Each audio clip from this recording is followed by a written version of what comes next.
The advice and opinions expressed by the host of Autism Live and her guests are meant solely as suggestion and should not be in any way construed as child-specific advice. Any choices you make in determining your child's treatment are completely at your own discretion.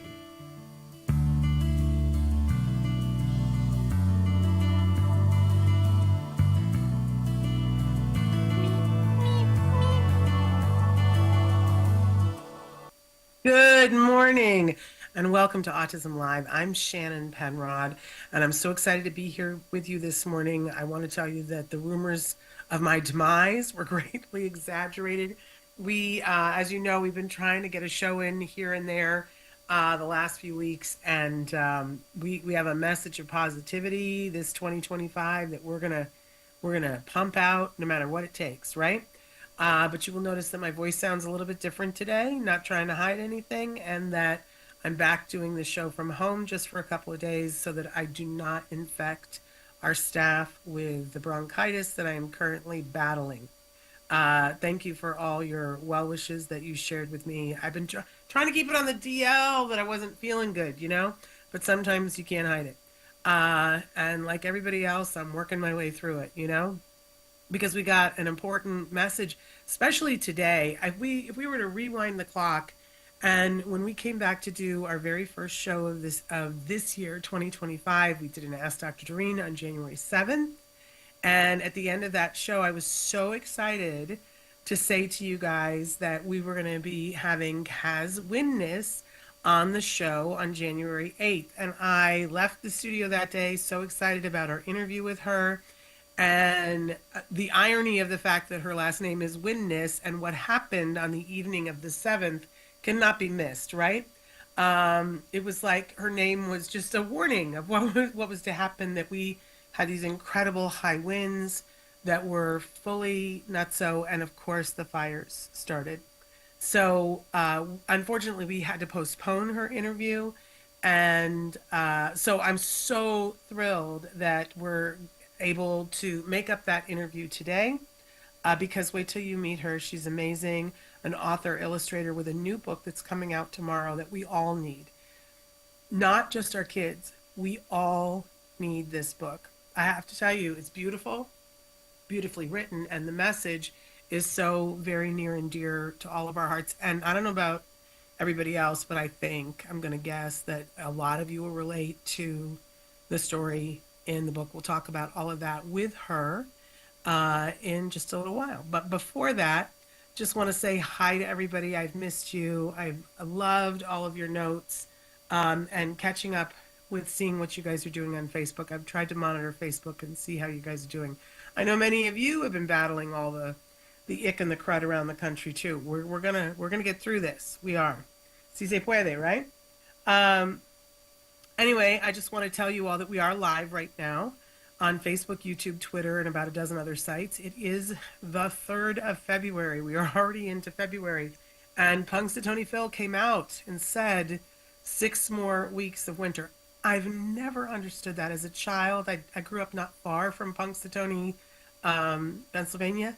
And every Groundhog Day I watched with my family, and just would pray that groundhog would decide that there would be no more winter, because in upstate New York, the winters are harsh, right? But I never really understood this whole thing about how we're judging, because wasn't there going to be 6 weeks of winter anyway? Or was it just going to be more mild? But anyway, Phil said, no, we're having the full thing. So brace, you guys, brace. We're not through it yet, but we will get through it, and it will be summer again. And for those of you in Australia, I hope you're enjoying it. I hope you're enjoying it. Anyway, want to let you know that the chat is open and live because we're doing it in this format today. It's a little bit different, but we will be able to answer your questions if you have questions live. We do love live questions, but we know that a lot of you are listening in podcast and may have questions later on. You can watch us. We're a free download wherever you get your podcasts, and we hope that you will do that. I love that it's a free download. Let's not, who is it that said there's no free lunch, right? It's not that it's free. It's that we are defraying the cost of it by having sponsors. So if you are downloading the show for free and you're listening to it and a sponsor pops up, I hope that you celebrate that. I know when I listen to podcasts and the sponsor comes up, I got to fill the time. I'm listening to the ad, but I'm always like, thanks for paying so that I get it for free. I hope that's the way you're looking at it. If you find it really disconcerting and you're in the middle of doing something and you need, no interruptions, we have given you a way that for a very low cost, you can subscribe and get all of the podcasts that we do here completely ad free. It does cost you $5 a month, but that's a pretty low cost to get everything that we do here. That includes Autism Live, Ask Dr. Doreen, and all of the extra special shows like Stories from the Spectrum, Today's Hyperfixation, Let's Talk Movies, all of those things and much, much more. When you subscribe, you go to glow.fm/autism live. And when you go there, like I said, $5 a month. It's actually even cheaper if you do it across a year, but if you do month to month, it's $5 a month. And what will happen is you'll tell them where you want the podcast. It'll show up there every time we do a new podcast. It'll show up in your inbox without ads. So there you go. Another way that you can do that, and that also supports us. But we love, and we work very hard to make sure that there is an option where you can get it completely free. So I hope one way or the other that works for you. We like to remind everybody here at the Autism Network that we're about providing information and inspiration. That's why we are here. And that information and inspiration is meant for the larger autism community, which of course starts with the beating heart of our community, which are individuals who identify as being on the spectrum, autistic, neurodivergent, neurodiverse, whatever words they use. They're the beating heart of our community, of course, always. But we also include in that larger community absolutely everyone who loves those individuals. We're here to be, advocates when we need to be, but whenever possible, to be allies and accomplices, right? I love Amy Gravino says to me, I don't need you to be an ally. I want you to be an accomplice. And I love it because it sounds like we're going to break the law. And for whatever reason, I think that's hilarious to picture me and Amy Gravino in a jail cell locked up for getting into good trouble. I could get behind that in a big, big way. Anyway, whoever you are in this community, if you care deeply about individuals on this vast spectrum and their rights and their ability to have a voice in whatever way that means to them, we're glad that you're here because that's what we are about. Anyway, as I mentioned, we got a great guest that's coming up for you, but we want to start with jargon of the day. This is when we take just a couple of minutes and we take a jargon term and we try to, it's funny, because when we started doing this 14 years ago, my whole purpose was that this jargon was kicking my keister. It was like learning a whole other language that I just couldn't catch up.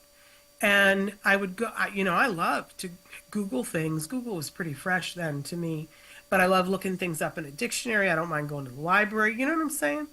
I'm not afraid of that. But when you go to whatever the reference book is and you look the thing up and you're no closer to knowing what it is, and it's somebody that you love that you're trying to help, well, that's frustrating. So we started out having a working definition, and then I would make fun of the working definition, and then an actual definition, I'd make fun of it, and then we would give you the working definition and a little bit of an explanation. Over the years, the reference books have gotten so much better. We can't take, any amount of credit for that, but people have finally started to realize that if you only speak in some high-level jargon that nobody else understands, you're leaving people out. So now we've started including some definitions from different places to compare and contrast, or from AI to see how accurate it is. Because sometimes I love the AI definition, and sometimes I'm like, no, you left some stuff out there that's pretty nuanced and important.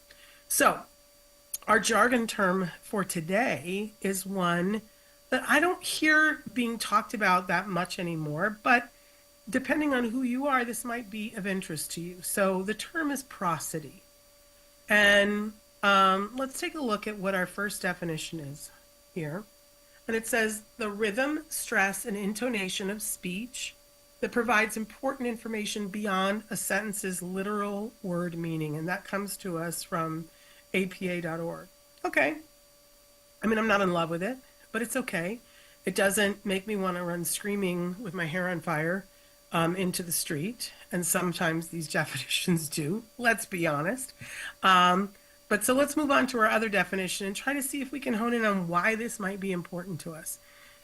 Okay, using pitch, tone, loudness, rhythm, and inflection in speech to be understood, but also understanding the meaning when others use pitch, tone, etc. So now this helps me to think of this as more of a social skill, because we all know somebody, the joke version of this, you probably know the actor Ben Stein, he's in the Ferris Bueller movies, and he just has a very one note when he talks. Everything is on the same note. So he'll say Bueller, Bueller, Bueller, says it the same way. And then they had him do dry eye commercials, and then he did a game show for a while. But that's sort of his shtick as an actor, that everything is sort of one note. Okay, well, that's, for a character actor, that's fine. But if you think about yourself, have you ever been in a situation where somebody who, had a tone that you had a hard time understanding? I remember having a student years ago, and she asked if I would come and help their improv troupe that they had, and I had improv experience, so I came and I helped them. I thought, I did a whole workshop with them, and you never know. And we got to the end of the workshop, and I said, "Was this useful to you guys? Because I had a really good time. I'd be willing to come back." And she said to me, she goes, "Yeah, it was great." And I literally said to her, do you mean it was great, or are you being sarcastic? Like, I'm not sure, because I was being very insecure in the moment. And she was like, "What? It was fantastic." But because she was saying it with no enthusiasm whatsoever, I wasn't sure. And if I weren't a pushy person, it's possible that I would have walked away and never done another workshop with them. But I did more workshops with them, and what a wonderful actress this young woman is. You've seen her in commercials. But my point is, it's not like we put so much energy into talking, right? And we've talked before on the show about talking is just the smallest amount of communication. That when they graph what people are really taking in information, some of it is talking, but some of it is gesture, and some of it is facial expression and body movements and tone. So when I think about a person and their needs, and that they want to communicate something, then prosody is just one of the tools in the toolbox. Because for a lot of people, prosody isn't a problem, but if prosody is a problem for you, it's going to prevent people around you from understanding you. But worse, what I see much more in my friends who are adults on the spectrum is that they're able to do prosody. That's not a problem for them, but they have a hard time understanding other people and knowing what that nuance is. And it's kind of a code that can be decoded pretty quickly. This can be taught so that people can be understood and understand. So, not for everybody, but if somebody is struggling with that, now you know what to look for, lessons in teaching prosody to be able to help somebody. I think of my favorite book in the world, Madeleine L'Engle's A Wrinkle in Time. And it starts with the famous line, people don't realize this is where the line is from, "It was a dark and stormy night," right? I wouldn't want to read that in a flat, "It was a dark and stormy night." That's no fun, right? Lots of different ways that we can teach anyone to understand tone, inflection, speed for understanding, and we can help them to have fun with it when they're speaking. So prosody, a pretty important thing. How are we doing on time? We're pretty much right on time, which is absolutely amazing. I want to talk to you a little bit about the author that's joining us today. She has a children's book that is one in a series that I think is really important. And I want to encourage everybody, this new book comes out tomorrow. And it's part of her Bitsy Bat series. and it's an important book. I said at the start of the show, I don't think it is for children, but I think it's for all of us. I benefited from reading it. Just saying. Um, so let's talk a little bit about her. I'm welcoming Kaz Windness to the show. No relation to the wind that we had, just ironic. She is an award winning author illustrator. And when I say award, that makes it sound like, oh, it could be anything. But I know that she's a Theater Geisel award winner. And for you guys who don't know, that's Dr. Seuss. This is somebody who's not kidding around. She's also a passionate advocate for autism acceptance. I'm going to ask her to talk about her relationship to autism and what that is and how she brings that to her work, because it's a beautiful, beautiful thing. And she does have a very profound understanding of neurodiversity that she does bring to her work. Through her remarkable storytelling, Kaz aims to spread awareness, empathy, and acceptance for individuals on the autism spectrum. Her works include Bitsy Bat, School Star, and Bitsy Bat Team Star, as well as Worm and Caterpillar Are Friends. And all of her books embody warmth, uplifting spirit, an inspiring message that Kaz values and cherishes. By sharing her own journey and by embracing her unique perspective, Kaz encourages readers to celebrate the beauty of difference. Could we need this message any more than we do right now? Beyond her books, I love this, she teaches illustration at Rocky Mountain College of Art and Design in Denver, Colorado. She lives there with her family and her Boston Terrier. And if you want to know more about her, you certainly are welcome to go to windnessbooks.com. But she does have a new book that's out tomorrow. And we're going to talk with her about that book. But I read to you a lot of really wonderful things, but I want to tell you that I think this is a beautiful book in every way that I could possibly define the word beauty. Her illustrations are amazing. Her characters, oof, powerful, powerful, powerful stuff, and we're going to get into that. So without further ado, let's welcome her to the show. Kaz, so thrilled to have you here. Hi, thank you so much for having me, and thank you for that amazing introduction. I'm really happy to be here with you today. Well, we're happy to have you, and I'm probably going to cough in a minute, so tell us about the new book. All right, so, and thank you for the introduction to the book, but this is Bitsy Bat Team Star, and like you mentioned, this is out tomorrow. It is the second book in a series. So the first book is Bitsy Bat School Star, and this came out last year in June, and I'm just really delighted to share the new book and the new story and also a new character. So Bitsy Bat has a new classmate, and his name is Enzo Owl. And something that's special about Enzo is he is a non-speaking, and he uses an AAC device and also sign language to communicate. And in the first book, we discovered that Bitsy's the only flyer in her classroom, and she tries to fit in. She tries not to fly. She tries to sit upright, runs into a lot of difficulty trying to mask and be like her other classmates, and has a meltdown. And once she recovers, she decides that she needs to let her classmates know about her specialness, and she comes up with a special star activity. So they all talk about different things that they're proud of, that they are special for, and Bitsy is able to find that acceptance for who she is. But in the second book, Enzo, also being a flyer, challenges her idea of her specialness, and also it starts to shift her relationships. And I know for me, the reason why so many of my books are about friendship is that's the thing that I've struggled with the most throughout my life, but it's the thing that I wanted more than anything, to have those friendships. So in each of these books, I'm exploring a different aspect of autism, and also every book I write is some sort of self-therapy as well. So I do find that with a lot of other adults, they'll say, well, you're healing my inner child, like they see themselves in these books, and we're able to recover this sense of belonging and self and value, and you know, and even through this process, and also working with a therapist, discovering that I really do have those friendships. And so this is really a book that's a tribute to those resilient friendships and getting through miscommunications.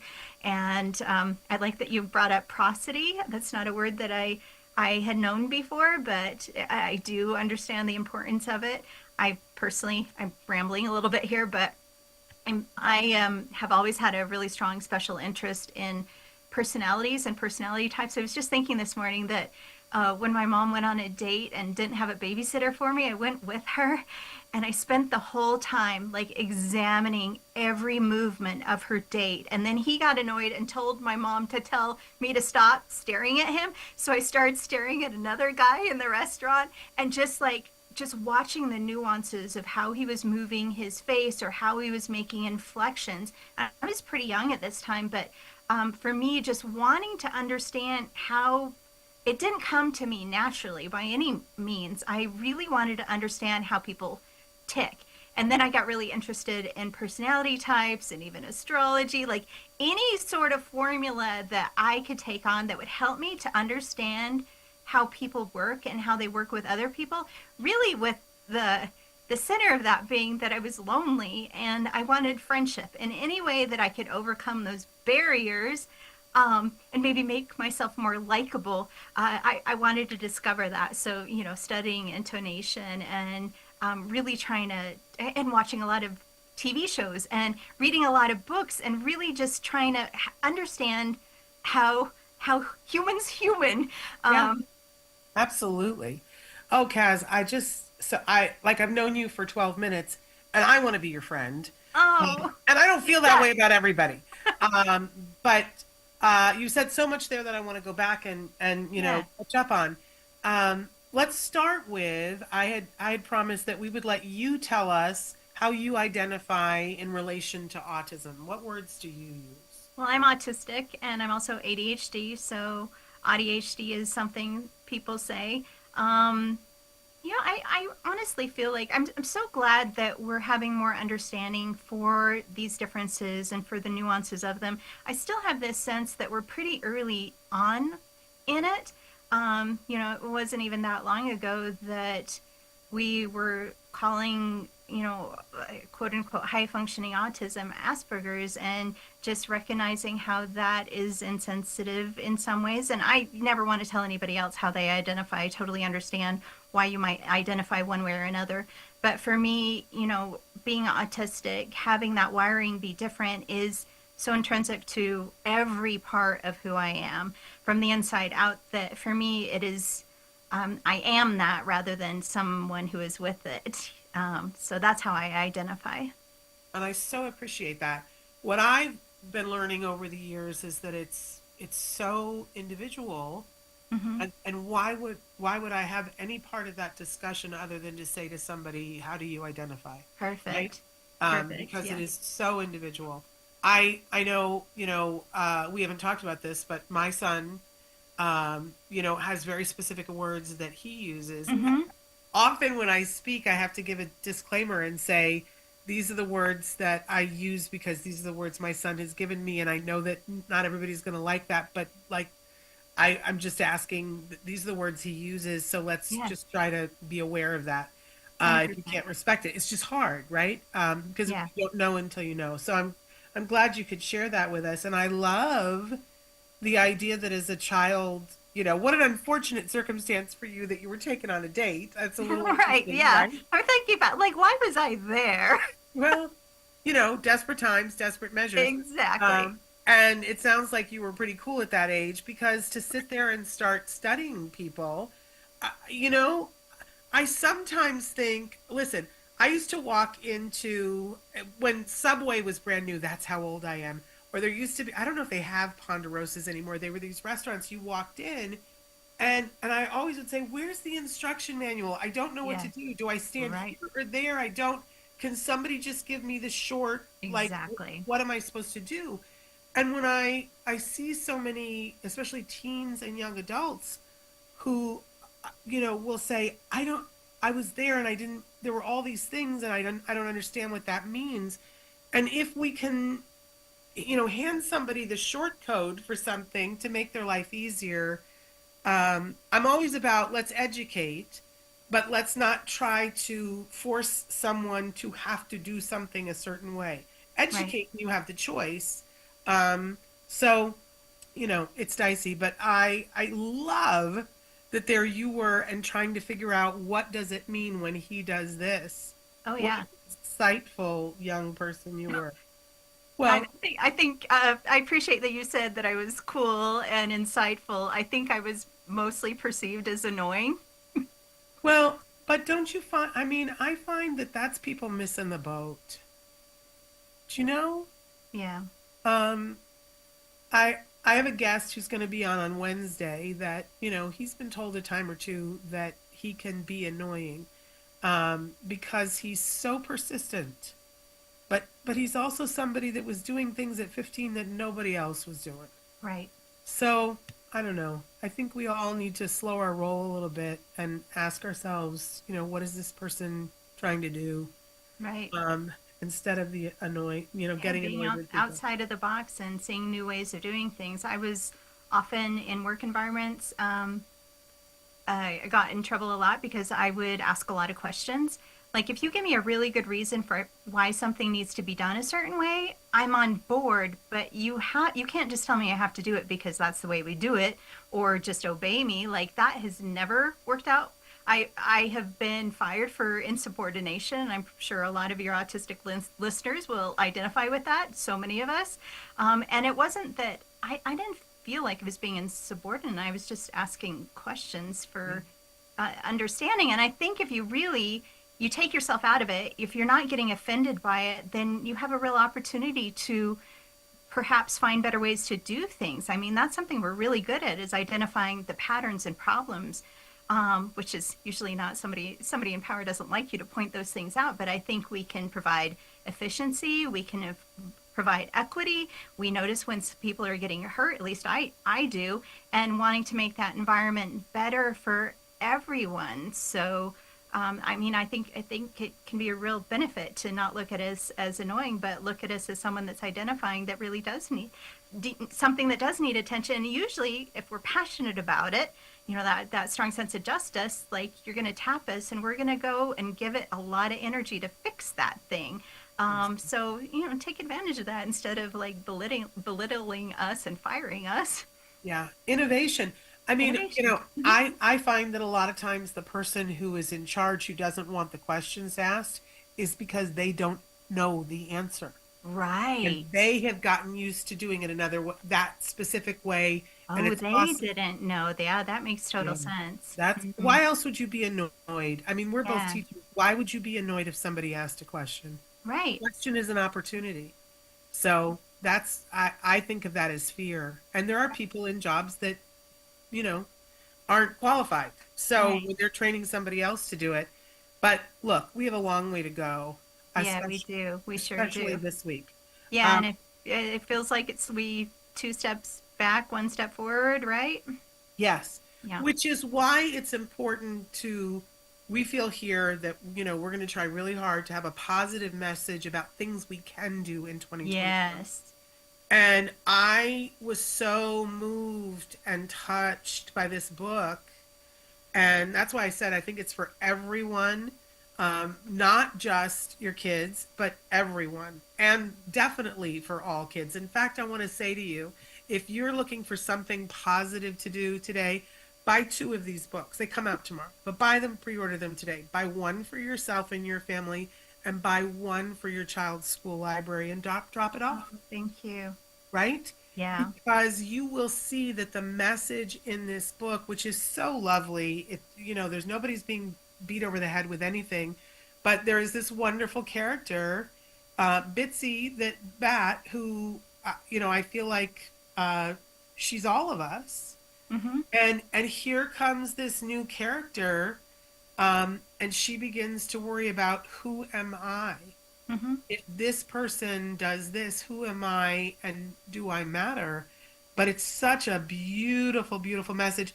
And I'll tell you that when I turned the page and I met Enzo for the first time, Enzo's the owl who is not vocal and communicates with his device. And when I saw how you illustrated that, I just started to cry. Oh, It was you. so beautiful because it was so honest and so without judgment. It was just lovely, Kaz. Truly. Thank I'm you. emotional thinking about it. I don't have the book with me. Can you hold up and show a Sure. picture of uh some So here's a picture of Enzo, and he's so I've used speech bubbles to show what the symbols are that he's touched on his AAC device.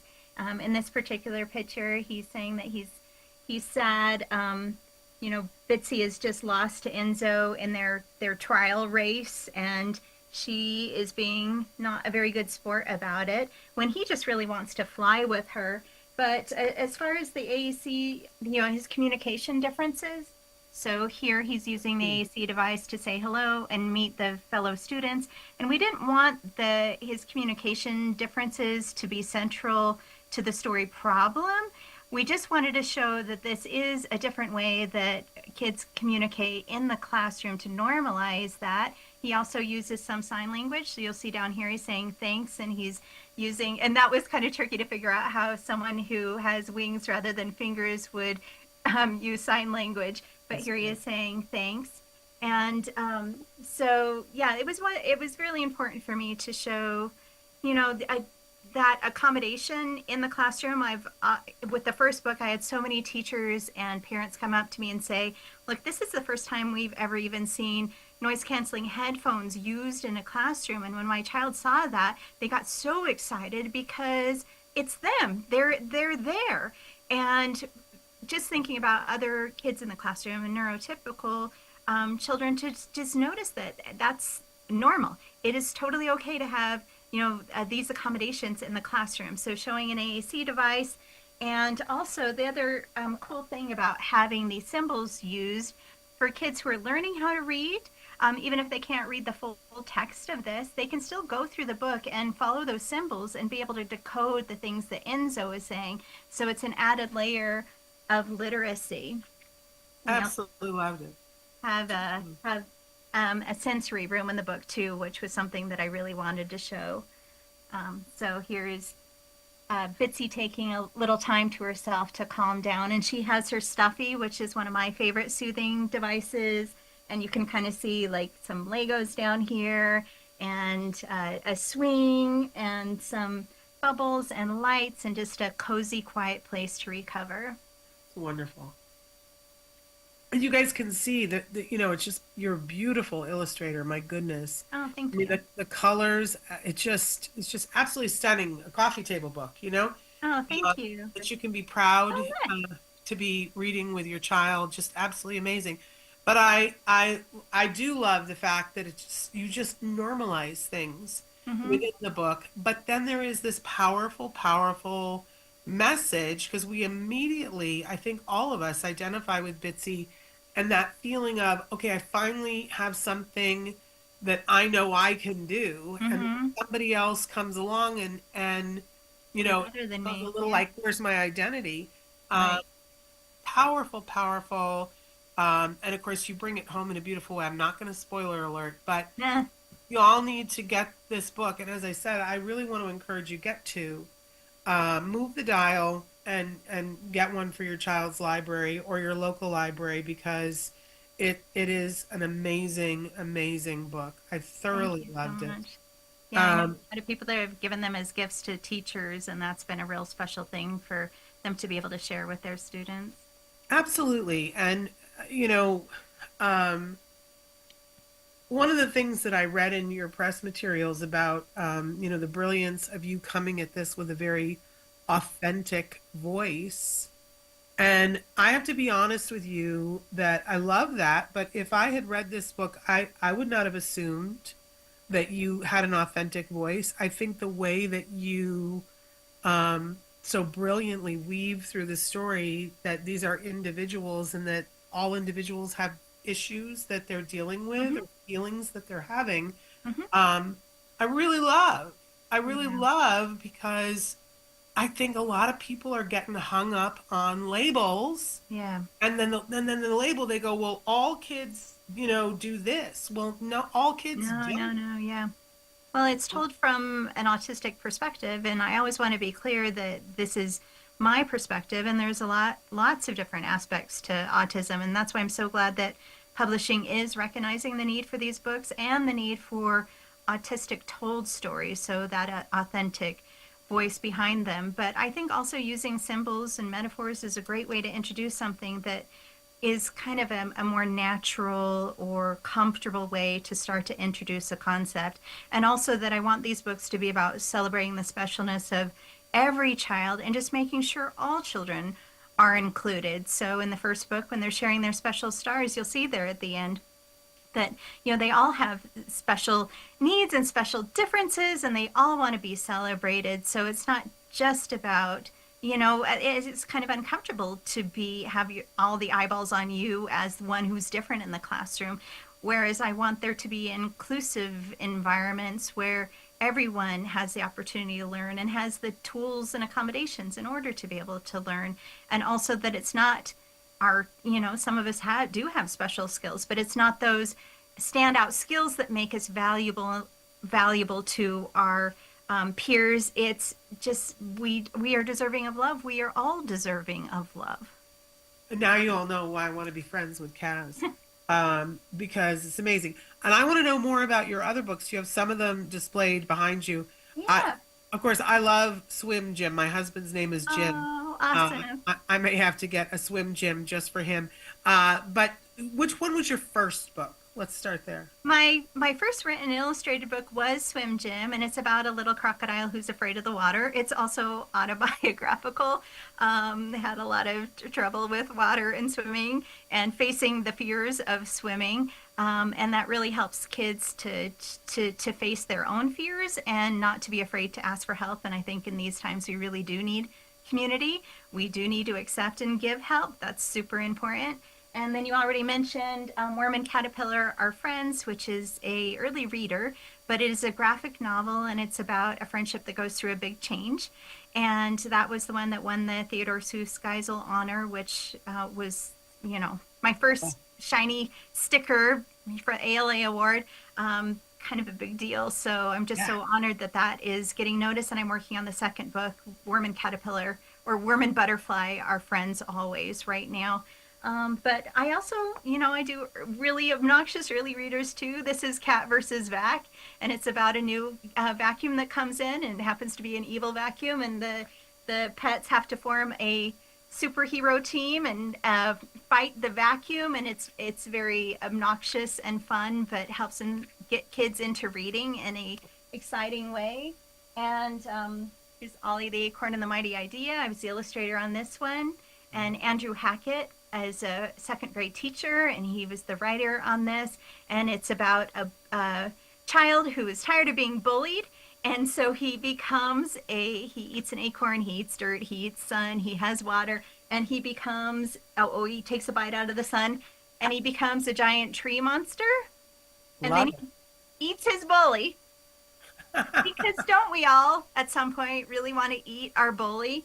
Yeah. So this book is about conflict resolution and also understanding, you know, why a person might bully, so you can have some, you know, awareness of why that is. So, yeah, it's, you know, here's another fun early reader, Go-Go Dino. This one rhymes, and it's just a fun racing dino book. They're all in different wheeled, like a unicycle and a tricycle and skates. But it's been so great to have such great publishers that I'm working with that allow me to explore all sorts of creativity. Like these Bitsy Bat books are my most personal book, of course, and in that way they're actually harder because it is more exposure for me. But you know, you're gonna find heart in all of my books, but it's great to have the opportunity just to be silly and funny sometimes too, and I think kids need that as well. It's more important for them to get, you know, excited about the fun of reading, you know, and build that desire to be a lifelong reader before you start like really having them read the hardcore, you know, lesson-y kind of book. So I always try and have a good story and fun in my books as well. In fact, you go into classrooms and to help readers and to do activities with them. And you mentioned that you're doing a lot of that this week. Can you tell us a little bit about that? I am. Yeah, I love to do school visits. I did want to mention really quick, if you are an educator or a parent, I do have lesson plans. Curriculum-based lesson plans are fun too at bitsybat.com, and activity sheets like how to draw Enzo, how to draw Bitsy. We have a coloring page. So I provide all of that. Oh, thank you so much. You even have it on screen at bitsybat.com. But I do a lot of school visits. I do public speaking. This Friday, this Wednesday is World Read Aloud Day, so be sure to read to your kiddos. That's important. But I'm doing 13 different read alouds, 13 different schools on Wednesday over virtual. And then on Friday, I'm going up to Boulder to do 2 or 3 presentations at some elementary schools in Boulder, where I'll be talking to them about Bitsy Bat and reading Bitsy Bat Team Star. And that's one of the most rewarding things about having books out in the world. I had an old friend, ask me the other day, do you feel like you've made it?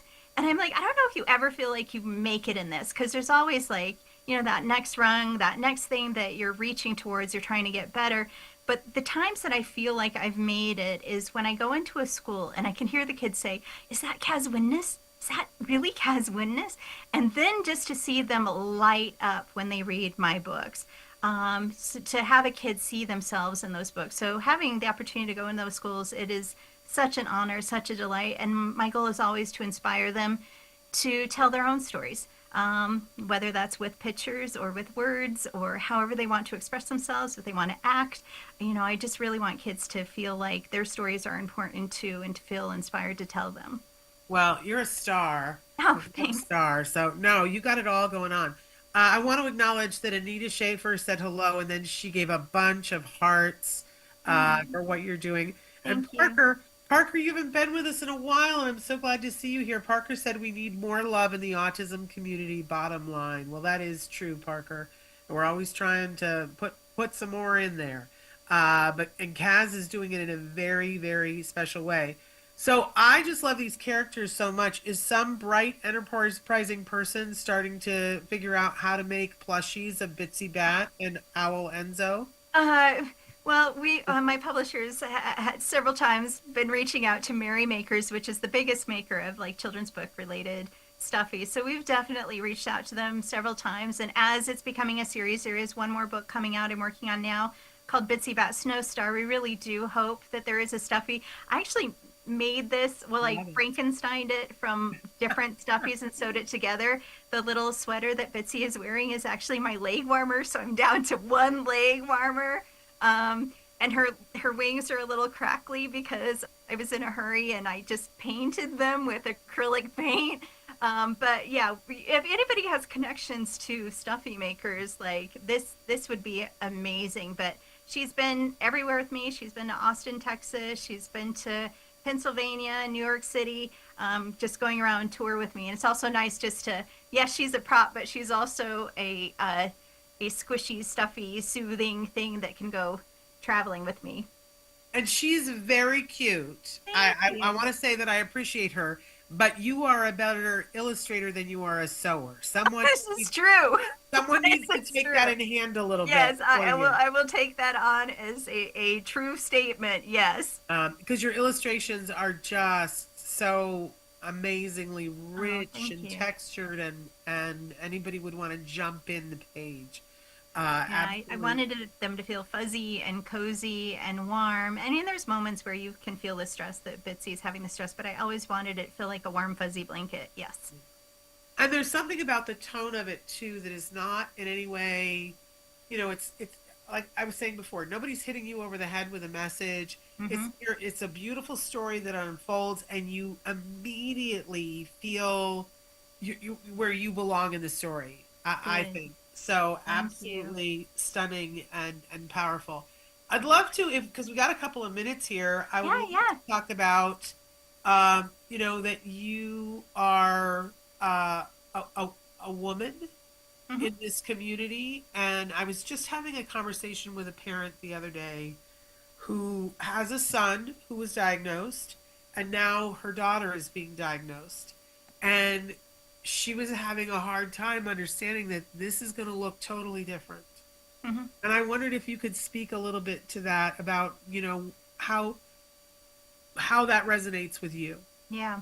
Well, and I think we are less diagnosed because of those differences. And of course, everybody knows that the majority of that early testing was done on, young white male, um, autistics. So, when I talked about that special interest in personality types and that desire for friendship, also the high masking.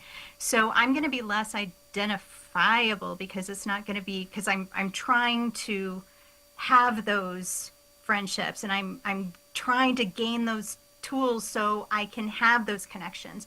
So I think that has been different for me, but lots of meltdowns at home, like being told at school, like I'm the perfect kid, with exception. I would have problems sometimes. I would just get so overwhelmed. And I remember throwing a textbook across the room, just like not being able to control it and having, a screaming fit. And it's like, okay, so I had a meltdown at school, but it rarely happened. Mostly I would take all that. I would be perfect at school and come home and just be a mess, just exhausted, upset, dysregulated, all of that stuff. And that's part of why, for me, it was really important that Bitsy is a girl. So many of the books that are out there are male-centered characters. And I wouldn't even say centered, because a lot of the books that are out, at least until recently, and we've been able to tell our own stories, they are othering the child. It's about the friend of the child, or the brother of the child, or the caretaker of the child, or the teacher of the child, rather than about that child. And also how the character that's not autistic is learning to accept them or appreciate them. And a lot of times it's because oh wow, that kid can really do math good and they save the day, and I guess we should accept them in the classroom. And I really didn't like that narrative. I really wanted it to be a story that did center the autistic character and, female identifying. I think anybody can see themselves in her, but I really wanted to have a female character. And also that it's not about what she does, and it's not about her being a great flyer. It's about her being lovable exactly for who she is. Yeah. It's funny because I mentioned when doing PROSODY that my favorite book from childhood was A Wrinkle in Time. And, it's a book that I read many times as a child. And then when I had nieces and nephews, then when I was a teacher, it was the book that I chose to teach with the class. Then I had my own child, read the book with him. It wasn't until after my child was diagnosed that I realized that there are several characters in the book that are clearly a part of this community, and it was so eye-opening to me. But there's an example, and then I think there was like a 60-year gap after that. There's an example of a main character that's a girl, who is struggling with those issues, but nobody was calling it that then. I don't know that I've still heard somebody say, well, Meg clearly is in the community in some way, shape, or form. We've been here all along, and we've been in our books. And I think, there are actually a lot of writers, diagnosed or not, that are somewhere on spectrum. I think that is part of why I'm a writer is, seeing myself in a book was huge, because I could never really understand what was going on in somebody else's head. But when you're reading a book, you see it. They're telling you all of it. It's like unlocking the code of it. But I think that's why I became a writer too. It's because it's how I could understand and contextualize my world, and also gave me the opportunity to study personalities and study why people do the things they do. But yeah, we've been in these books all along. We've been here all along. So now we're just saying what it is. Right. Yeah, totally. And accept us, see us for who we are. Stop for a second, listen, slow your roll, and accept. Absolutely amazing. You gave me chills when you said, this is why you became a writer. When did you know? Did one come first? Did the illustration come before the writing? Yeah. How were you a kid and you just when did you know? You hear about the kids that are really into horses. I was the art kid from the jump. Always drawing. I got in trouble all the time in school for doodling. But the thing for me is, like, I was understanding and listening way better while I was doodling, which is also a soothing thing. Then if I had to make eye contact, that's all I was doing. Making eye contact. I was not hearing what they were saying. I was not processing it. So I was always drawing, and I also struggled more with the communication piece of that as part of why I really appreciate Enzo. To communicate with symbols, even now, like I won't always come up with words, and I have to draw the picture first in order to like communicate it or come up with the word or get into the word. So communicating with drawing, with images was first for me. And even now when I'm coming up with characters and ideas, it always starts in my sketchbook. It always appears as a character in my sketchbook. And then I'm interviewing that character. If they start to tell me a story, I try and do my best to write that story down. But it's always images first for me. So I consider myself, some people say author illustrator, but I'm really an artist author. But I think pictures are a great way to tell stories, and that's how kids often learn how to read, is by reading a picture before they read an actual word. So I'm always thinking about that when I'm illustrating, like how can a child read a picture? And also that's important in terms of the colors, that color palette that we're talking about, because colors for me are like the music. The music in a movie tells you how to feel. I think the color in a picture book tells you how to feel. So I spent a lot of time planning out what that color story is going to be and what those emotional beats are and how the color is communicating that. So even if you don't like recognize it on a surface level, you're probably picking that up on some sort of subconscious level, like the tone and the feeling of each page. Yeah, I could, look, I look at a lot of books, including children's books, and I can tell when I'm turning the page for a book if I feel that like I did as a child. I remember being a child and turning the page of Go Dog Go. And that's one of my favorites. Me too. And just being so excited to see what are the dogs doing now. Yeah, totally. And I felt that when I was reading this book. I was like, what's going to happen? Look! It's a whole other world I'm looking at. Well, and thinking about the format, like that you have that luxury of hiding something from the reader and then getting them to want to turn that page. Yes. And it's actually, Go Go Dino is a tribute to Go Dog Go, because my mom read that to me. It was one of my absolute favorite books as a child. So, yeah. Me too. And it's the book when people are trying to teach their children, prepositions and all the what's up and down and in. Yes. I'm always like, where's your Go Dog Go book? Come on, let's go. That's the book to teach that. Classic. Oh, I love that you love that book too. But honestly, that's what it felt like for me reading this book. That's the highest compliment I can possibly give. I accept and thank you. And it was lovely. So before I forget, let's talk about all the places where people can get all of your books, because this new one, it officially comes out tomorrow, but you can order it today, y'all, and it will be on the way to you that much faster. So there's many ways to buy them. What do you like to tell them where to buy? It's all good for me.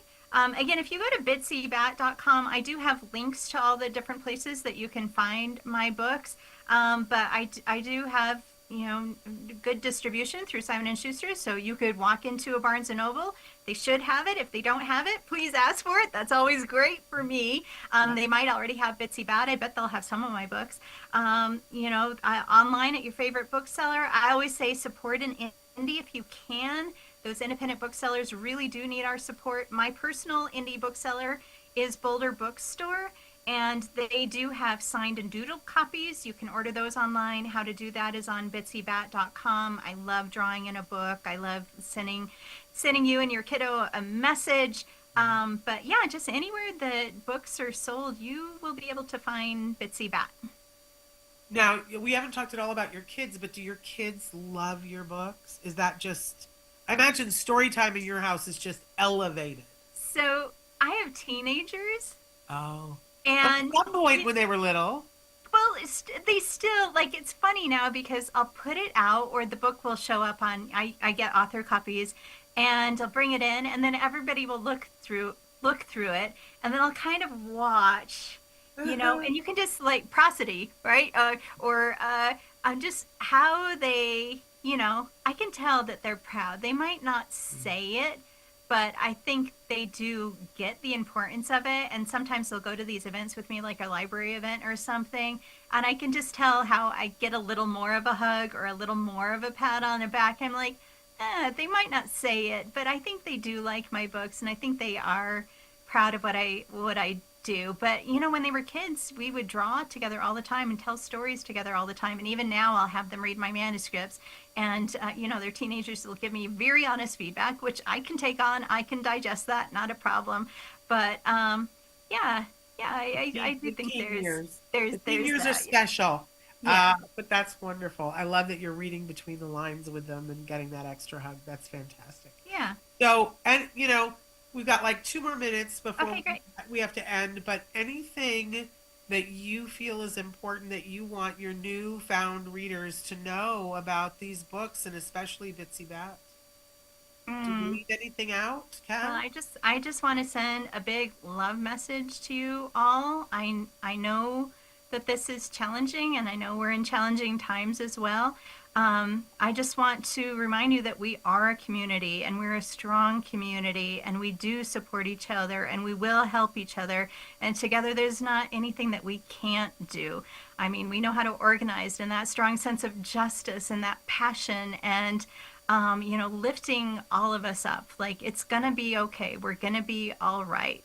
So, and I'm just so glad that Bitsy Bat is out in the world, like helping to create more inclusive classrooms, to create that autism understanding, to help to try and make it easier for your kids in the classroom and for future generations to have it easier than we had it. So I'm grateful to be on your show. Thank you so much for having me. This has been an honor. This has been a pleasure. And yes, I accept the friendship invite. Yes, please. Yeah, and the funny thing is you don't know how rare that is for me. I don't, but you have a vibe. That's why I was saying you need your own show.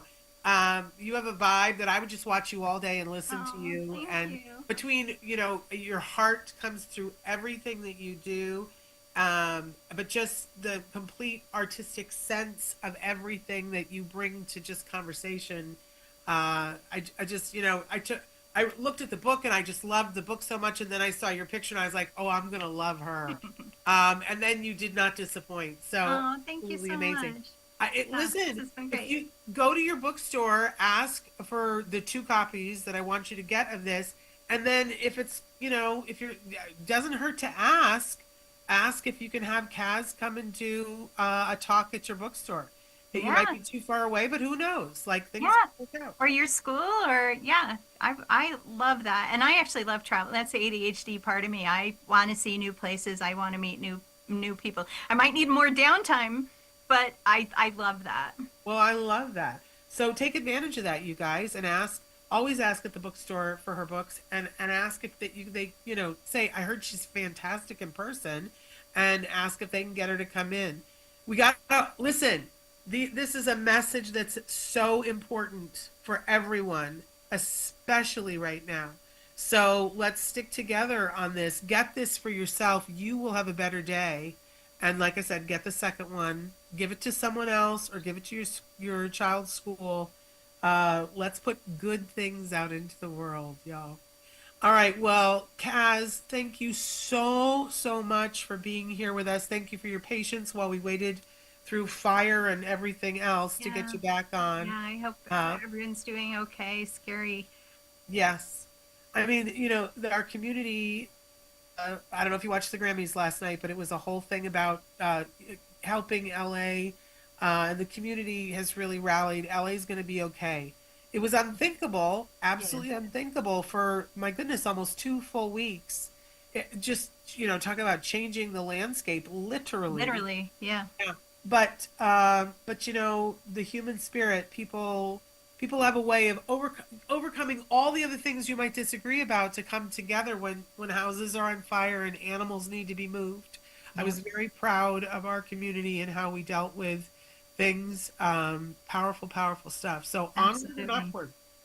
But Kaz, thank you. This is such a pleasure. I know we will get to meet sometime. Yeah, I would love that. And, so nice, new friend. Yes, new friend. Yay. All right. You take care. Thank you so much. Thanks. Have a everybody. great launch tomorrow. Yeah, thank you. Yay. Book birthday, Okay. book birthday. Book birthday, yes. All right, you guys, make sure that you order this book or go get it at your bookstore. And like I said, get two. This is a beautifully priced, beautiful book. You will not be disappointed when you see the price. I know it probably changes on different sites, but let me just say before we go that we are scheduled to do a live Ask Dr. Doreen tomorrow, and you know she's been incredibly busy, and I've just been, I don't know what, let's not even come up with words to say what I've been, but we are scheduled to do a live Ask Dr. Doreen tomorrow.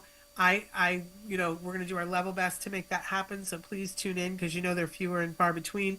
And then I do want to say that on Wednesday, we have a couple of really incredible shows coming up. On Wednesday, Alex Lynn is going to be here with us. He has got a message that he shares with us once a year about his Autism Rocks concert. Every year it seems like there's going to be no way that Alex can pull it off, and every year he does. So he's got a new message for that and about some of the things going on in the world that Alex would like to have a minute to talk about his view of things, and we always love to give Alex the room for that. Then next week, we have a dear old friend of mine who is going to be on the show for the first time in a couple of years. I'm talking about Nick Yates. And those of you who've been watching, years ago we did several shows with Nick, and he's got a little update about his life that is so amazing. I'm so proud of him, so proud to know him. So I hope that you'll tune in for that. We've got some really amazing shows coming up. I want you to know that we're going to be moving our studios. Anita said, by the way, that she'll check out the books. Yes, Anita says, yes, a strong community will check it out. And she also said, my granddaughter is 7 and loves to write. She just sold a paragraph she wrote about a silly book experience for $3 each. I love that. Wow. And Christina Mills, you showed up too. Christina, I'm so glad that you're here too. Oh, I just have to tell you, you will love this book, Christina, totally. But anyway, great shows that we have coming up. I hope that you guys will tune in. I was saying that we're going to be moving studio. So we don't know if that's happening end of March, mid-April. Like, could it be worse timing? No. But we'll find a way to make it work. And have no fear, we're not going anywhere. And we're staying on our chug, chug, chug positivity message for 2025. Stick with us. Si se puede, right? All right, you guys. Thank you for bearing with my half voice. We'll see you tomorrow. Until then, give your kiddos a hug from me and one for you, too. Bye-bye for now.